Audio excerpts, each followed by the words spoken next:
Welcome to the Book Show, a celebration of reading and writers. I'm Joe Donahue. Susanna Hoffs co-founded the Bangles in 1981, with whom she recorded and released a string of chart-topping singles, including Manic Monday, Walk Like an Egyptian, Hazy Shade of Winter, and Eternal Flame, all before embarking on a critically acclaimed solo career. Now, she has written a novel, This Bird Has Flown. In the novel, we meet Jane's start. Jane is 33, broke, and recently single. 10 years prior, she had a hit song, but Jane hasn't had a breakout since. But then her longtime manager, Pippa, sends Jane to London to regroup and to flirt with success once again. This Bird Has Flown explores love, passion, and the ghosts of our past while offering a really fun glimpse into the music business. It is a great pleasure to welcome Susanna Hoffs to this week's book show. Susanna, thank you so much for being with us. Why, thank you. It is so fun for me to be here with you and chatting about This Bird Has Flown. What brought you to the point where this was something that you wanted to do of write a novel?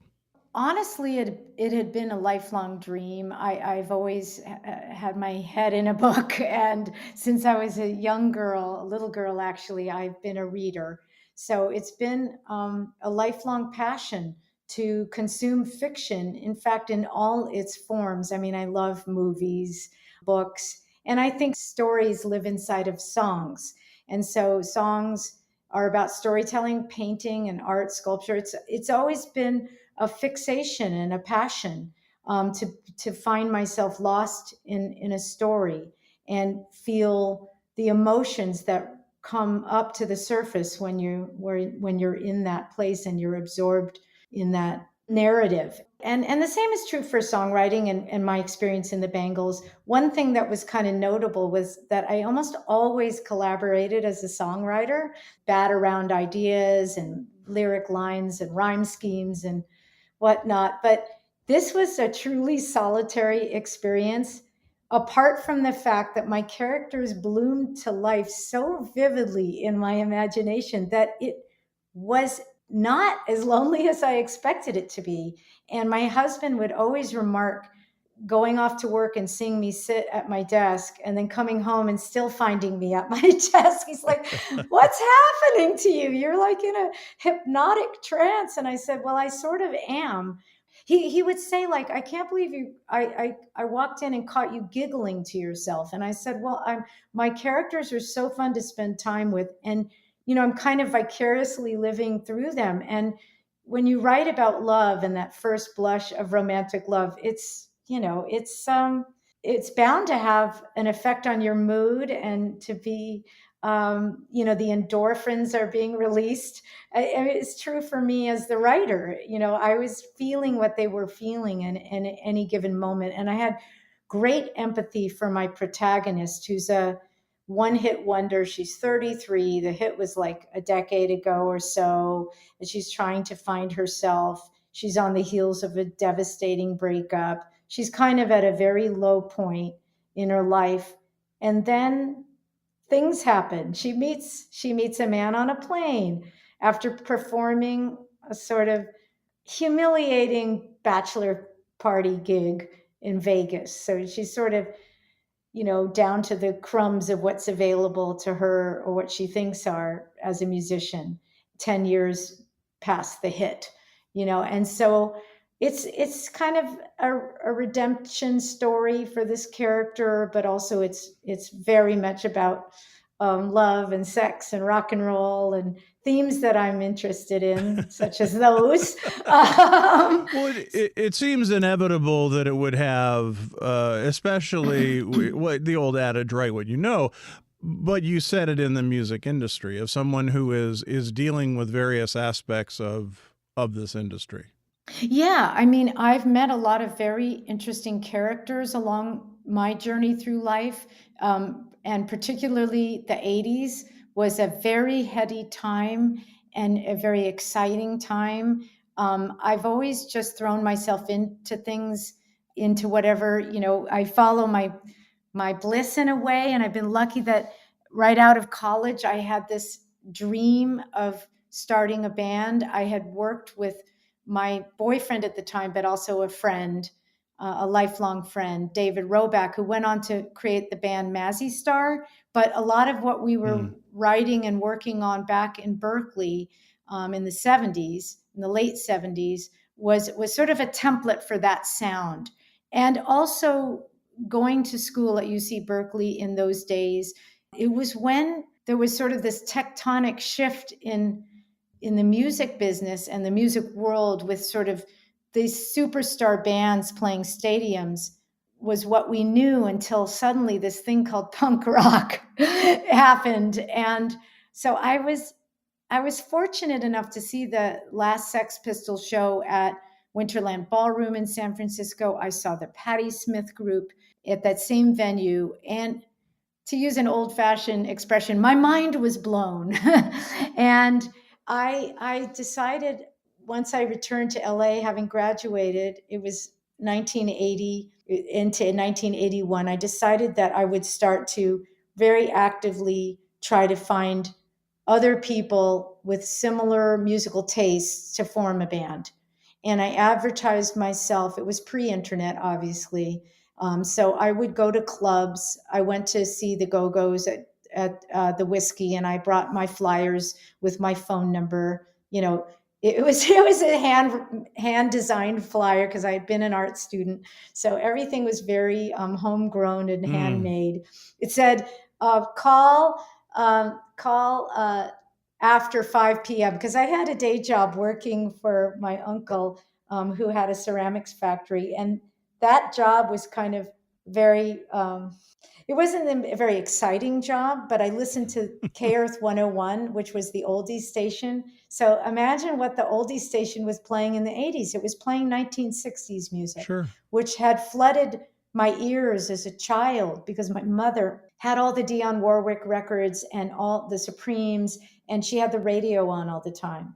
So I'm cut to the early 80s, and I'm listening to all these songs that were so evocative and so influential on, like, the decision to try to become a musician.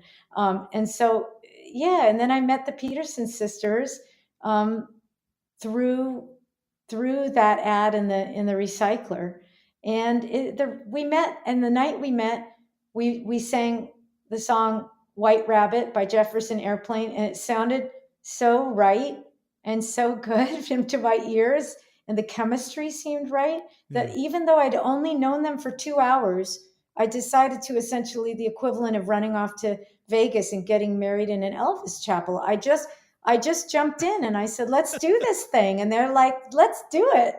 I didn't even know them. I'd only known them for 2 hours. It was speed dating. But again, you know how it feels, and you know it feels right. Oh, yeah. And compared to Jane Start, who is your protagonist in the novel, who, as you said, it was a one-hit wonder, you had a successful career for a long period of time, pop speaking. Yeah, I mean, yes, it was, you never know. Like, when I think back to the early days of the Bangles journey, I mean, we were scrappy, we were not polished. There were no fashion designers rolling in racks of clothes, designer clothes for us to wear. We were very much thrift shop inspired costumes from, I mean, we were wearing thrift shop clothes, trying to kind of mimic the stylings of pop stars from the 60s. We very much dragged the 60s aesthetic into what we were doing, not only musically, but like visually. And we often found ourselves opening for punk bands in LA, which was just fine with me, because as you know, as I said about the Sex Pistols and even what Patti Smith was doing, Right. It was very punk. It was very, yeah, it was, but it was such a vibrant and exciting time because the do-it-yourself ethos really worked for the Bangles, and it's always worked for me in my life. As I said, including diving in with the novel and just writing it for many years, just alone in a room, just because I wanted to, not knowing what might happen with it. I never knew that the journey would land me here. I just stumbled by noticing that someone had posted a New York Times review of my book on Twitter. And as I walked over to the room where my husband was in our house yesterday, I'm reading it thinking, or maybe it was the day before now, I couldn't believe my eyes. I got this beautiful review. Somebody had read the book and really connected with it. So I find myself after this journey of just having no idea what would happen with me deciding to plant myself in a chair and write this novel, that I find myself in this precise moment talking to you about it. Well, it's such a fun, beautiful novel because you obviously like what you're writing about. And even though Jane is having issues, I mean, the relationships are hard and the career is difficult and the money is an issue.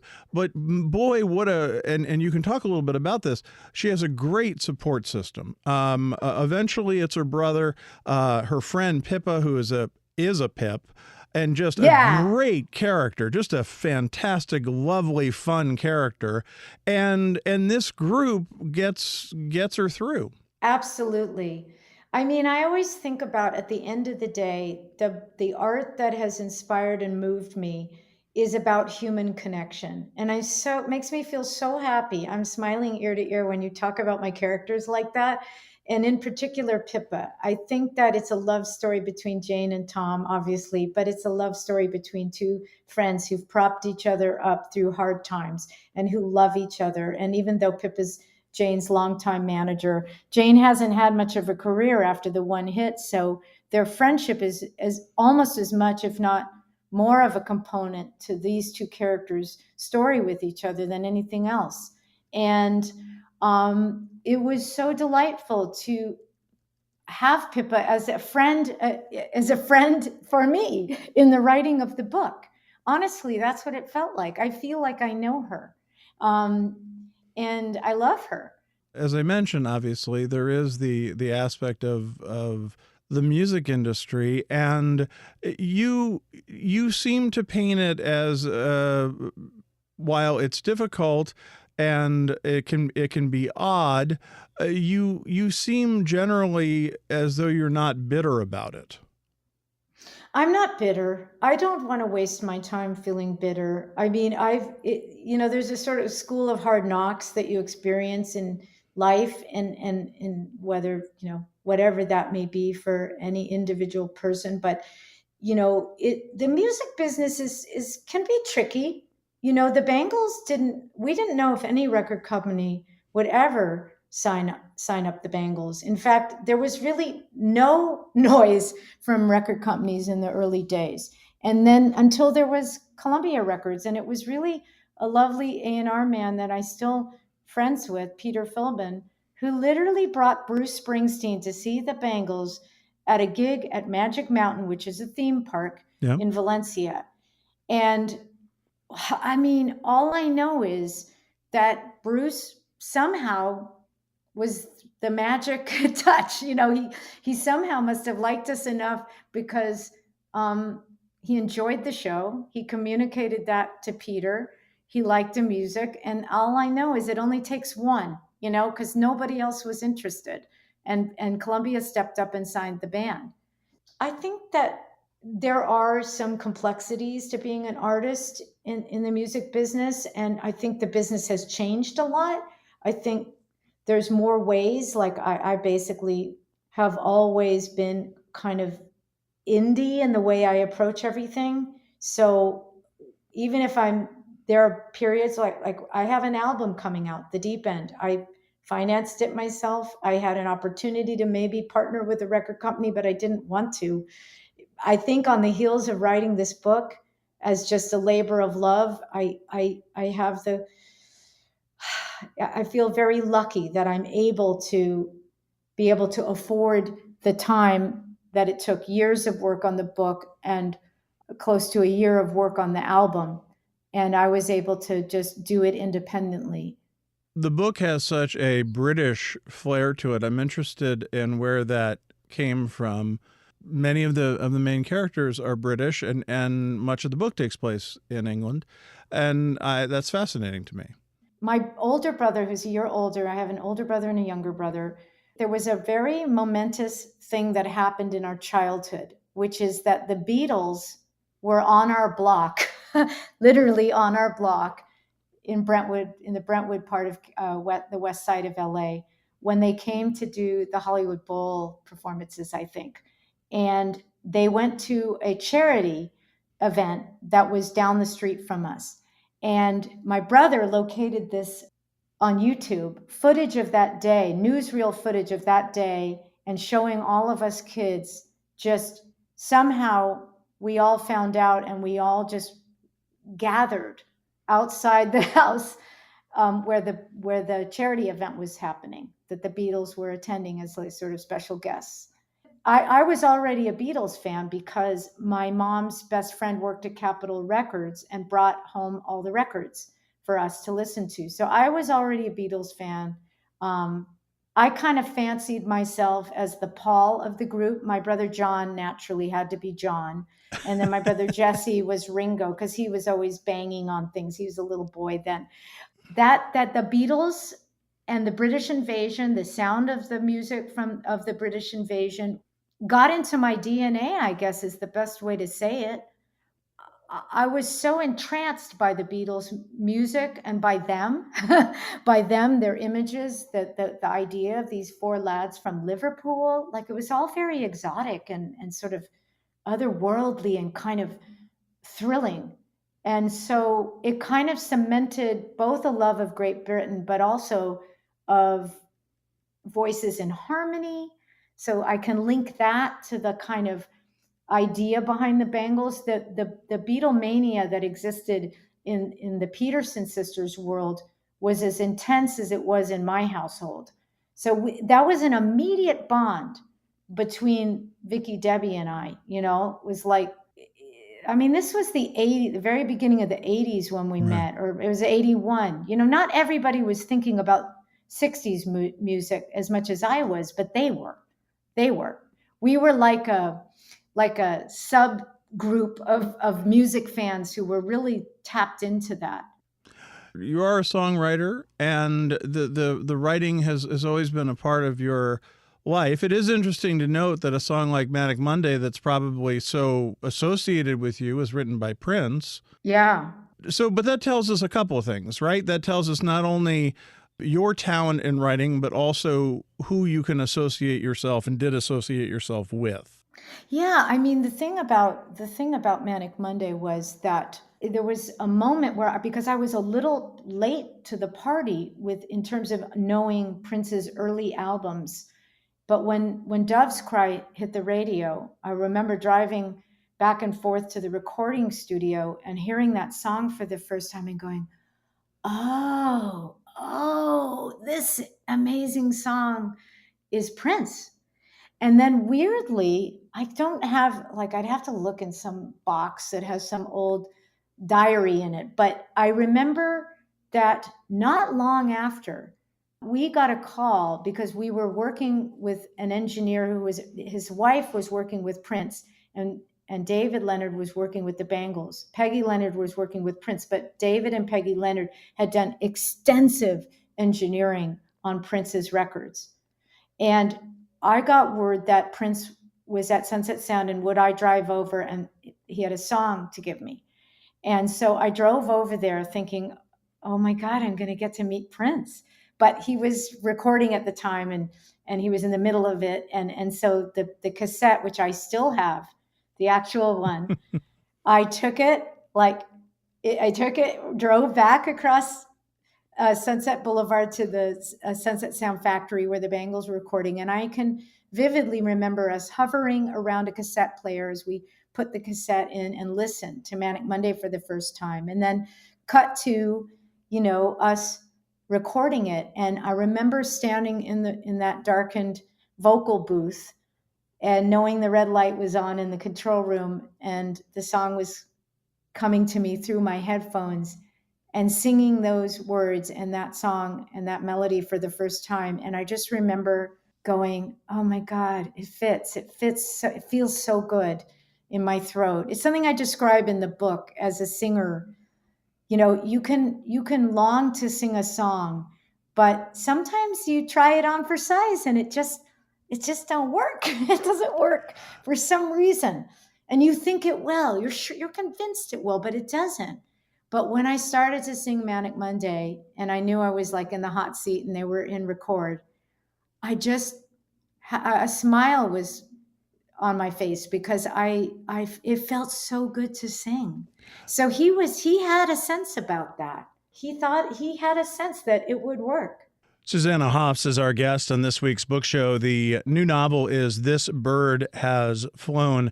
It was one of the parts of the book that I loved so much and really fascinated me because in the book, you are, as you say, you have this one-hit wonder, and the song is written by this pop star Jonesy, who ultimately wants to have you work with him again on this very song. But while this is going on, you are writing, and you're writing a song. And while you have doubts, I was really interested in who you decide to share it with, and when you decide to share it with the characters, and how that song that you write about in the novel evolves, because it's also going on as this fairly momentous moment in your life is going on. I did really identify with Jane Start's, that's the character's name, Jane Start, her trepidation about writing, her loss of confidence in herself and her ability to actually come up with anything good, because she looms large in her mind is the fact that she is known for this song that she didn't write, that was written by a very iconic and brilliant songwriter. So, I was able to identify with that because I still, if you want to know the truth, I grapple with my confidence about songwriting. I really do. And I grapple with my confidence about my music career. There were like these golden moments, and then there's other stretches that feel like I'm walking through the Sahara Desert barefoot. And I don't know what will ever happen. I don't know whether I'll ever connect again. Like, you have those magic moments. We had multiple magic moments in the 80s. It was like the constellations were aligning for us. Not just the gorgeous gift that Prince gave us of Manic Monday, but who would have thunk Walk Like an Egyptian would have clicked? Right. It was a very, I don't know if quirky is the right word, but it was a very fanciful, unusual style of pop song. And somehow it did. It was kids calling radio stations. It was the third single on the record. It was sort of like, well, here's our last shot. Because if she knew what she wants, which is a beautiful song, and so Bangle, in its arrangement, flooded with harmonies, call and response. Jules Shear, who I revered as a songwriter and singer, he wrote it. He became a friend during that period. But, it didn't chart the way Manic Monday did. And suddenly we basically just throw out Walk Like an Egyptian and it becomes a hit. But again, speaking back to the novel and Jane, her career is all predicated on this, reinventing this cover by a really iconic superstar, like right. A superstar artist.